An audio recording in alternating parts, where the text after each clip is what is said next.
High, তো NEET 2025-এর জন্য মোটামুটি ভালো খবর। সেটা হচ্ছে কাউন্সিলিং বারবার পিছাচ্ছিল, রেজিস্ট্রেশন ডেটও, চয়েস ফিলিংও বারবার পিছাচ্ছিল।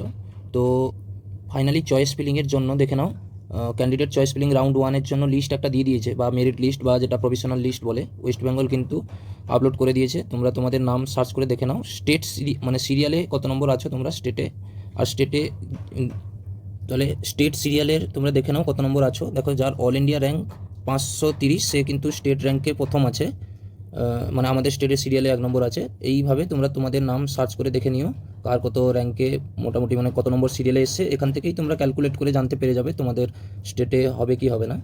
তো টোটাল লিস্ট দিয়ে দিয়েছে, তোমরা ভালোভাবে চেক করে দেখে নিও রাউন্ড 1 কাউন্সিলিংয়ের চয়েস ফিলিং যারা করতে পারবে, এবং কে কোন কোটায় পাবে, তাদের স্টেট কোটাতে কীভাবে, মানে স্টেট কোটার জন্য এলিজিবল কিনা তার পাশেও লিখে দেওয়া হয়েছে, তোমরা সেটা দেখে নিতে পারো।